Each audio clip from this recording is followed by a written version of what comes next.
Morning, all. Once again, I want to start off by saying congratulations to the Tampa Bay Lightning on last night's Stanley Cup victory. Impressive. And that's an impressive team that could win another one. But as I mentioned last night, winning a second championship is just as difficult as winning the first, if not more.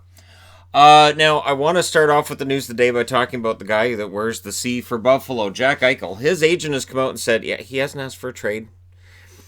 I always find this interesting. So apparently, and I know there's going to be where there's smoke, there's fire comments, but the Rangers have called about the potential availability of Eichel. Here's what happens: you get a brand new GM, and so other GMs are going to go, "Hey, so the new guy in Buffalo, I wonder if he's going to be looking to make changes." Well, we've heard maybe Jack Eichel might not be happy. We'll call him and see what's going on. So it gets out into the media that there are teams that might be kicking the tires on Eichel. It does not mean that he's on the block, because he's not. It doesn't mean that Eichel's asked to leave, because apparently that's not true. And so we're at a stage right now where rumors are... I'll come back to that. It's one of those pet peeves that I have right now, and it's all throughout sports, and it's gone from just sort of fun armchair GMing to... It just doesn't feel as fun anymore. It's more of the team needs to do this, and then because we all have the ability to make videos and upload them, it turns from just a message board where people just toss ideas around to, I hear this is going to happen. So, and then it usually doesn't. 2021. So what they're looking at. So the bubbles thing doesn't work for a full season, and I agree. Asking players, hey, so for 6 months you guys are going to go into bubble environments. No.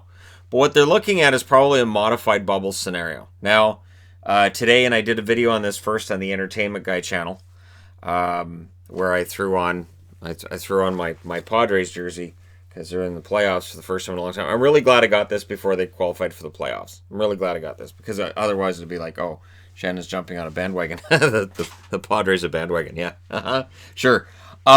So it's funny because it's not true. And then there's people who say, wait, he cheers for the Chargers and he cheers for the Pot. Does he cheer for winning teams? Not generally, no.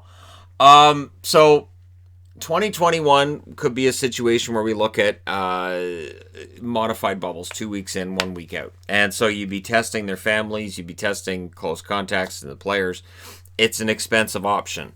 With the idea of the bubbles not being in place all season, you can modify that down the road, or maybe you need to have modified bubbles throughout the year. But you would have a condensed schedule during those 2 weeks to make up for that week off. But without travel, it's doable. What this means is it means more days of probably hockey all day. And so I would also think you'd have it set up so that it's completely staggered. So you'd have the teams that have the week off would be rotated, and then you'd be rotating teams in and teams out. And the idea, too, is that they may lean towards having the bubbles in areas where you're allowed to have fans. Yes, there are areas where you're allowed to have fans in attendance right now. And we saw that last night with Tampa's celebration, and you could see Tampa fans celebrating in the arena. You saw Dallas fans celebrating in the arena. That would make them leading candidates for hubs in the States. And there is the idea of a hub in Canada to get around the border closure, at least here and there. And if you make it a modified bubble situation, you might be able to get the government to sign off on it. So that's one idea. There will be plenty that come out over the next couple of months. And again, I'll be here to discuss them when they come out. There was a minor trade yesterday, which still baffles me. So Vegas picks up Dylan Sakura, and Chicago picks up Brandon Peary. They're both signed through next year. The cap hit's almost equal between the two. Sakura, it feels like, is the younger guy with more potential. Although he is a bottom six forward, and Peary at times in his career has looked like he might end up being a top six.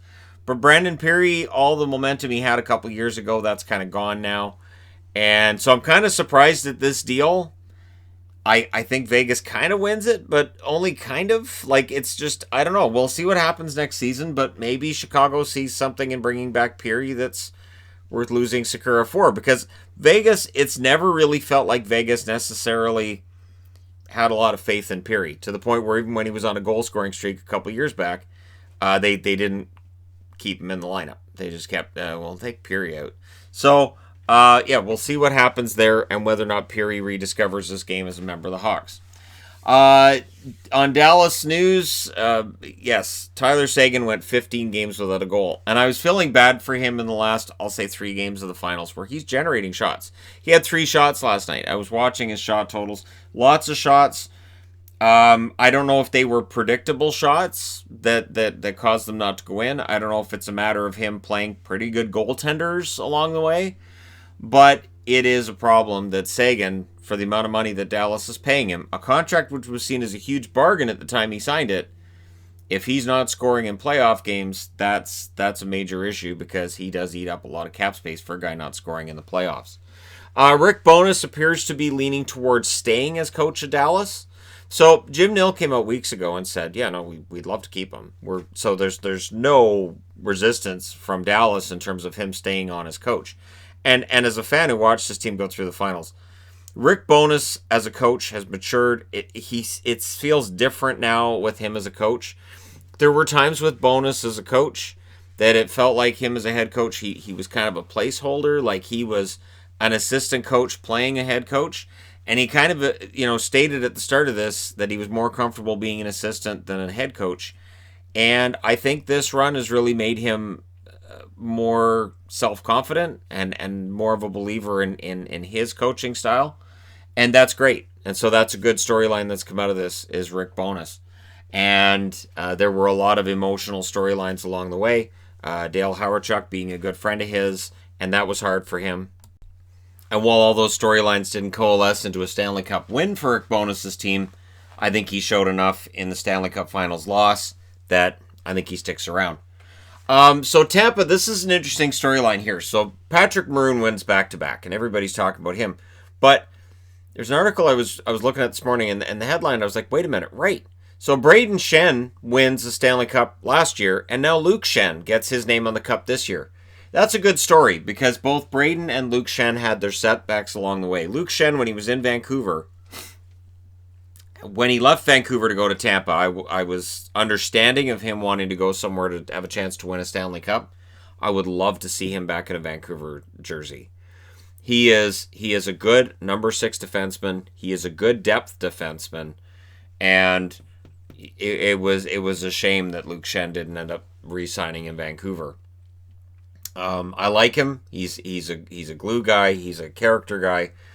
I understand he never lived up to his draft position, but still, you need those character guys and those depth guys, and it doesn't really matter where a guy's drafted if you're not the team that drafted him.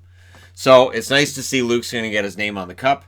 Volkov also gets his name on the cup based on playing last night. That's a great time to make your debut, isn't it?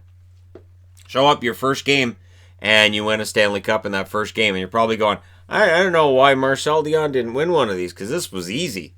Yeah, this was simple. I don't understand what the problem was. Why did it take Bork so long to win this? I got it in my first playoff game. I don't know what the problem is. So, yeah, Volkov gets his name on the cup. Good news for him and, of course, for Tampa.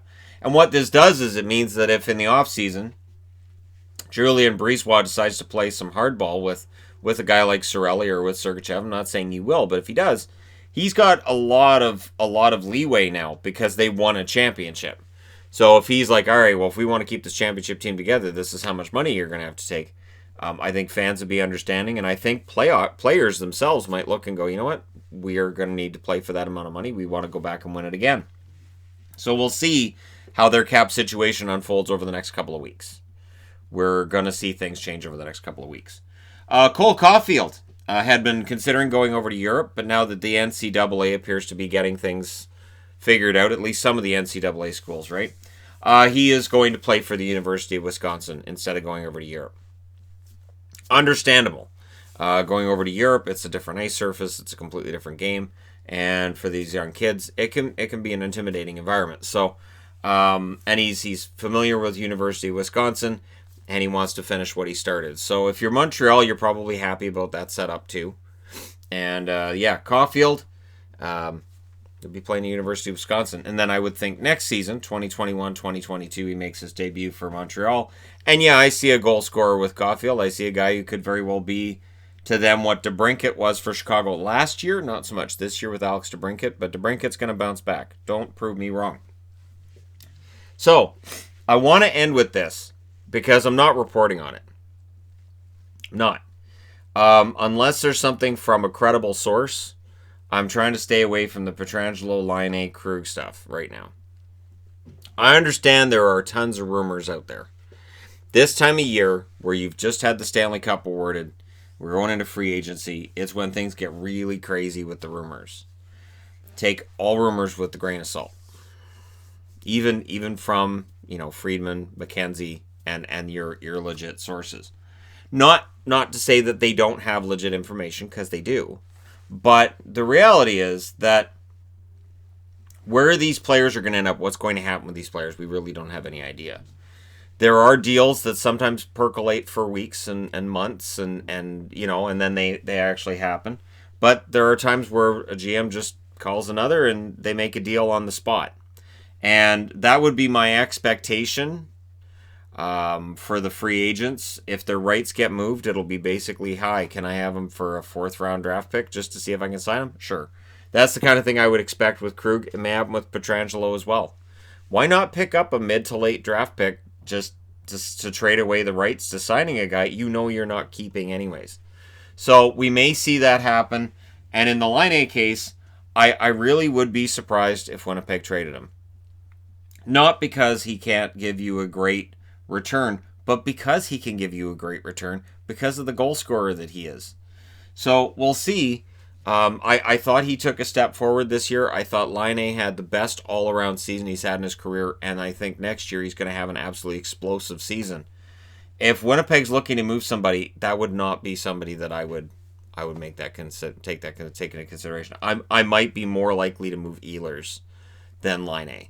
If I had to pick a top 6 forward, if I have to pick a winger, I might be more likely to move Ehlers. Would I get the same return? No. But there's a reason I wouldn't get the same return. And it's because of how good Laine really truly is. And made me a believer this year. I had plenty of doubts last year when he kept going into those huge scoring droughts. And not only that, but he was playing really poorly defensively during those scoring droughts. But this year, he made a believer out of me. I think he made a believer out of the Jets and out of Paul Maurice as well. And I think he should stay. But we'll see what happens. So now that I've started Ehlers rumors, there you go. Not intentionally, not at all. Anyways, let me know your thoughts in the comment section below as always. Don't forget to hit like and subscribe if you're browsing your way through. You just happened upon this video. Thank you guys so much for watching, for all your support. I will talk to you again soon.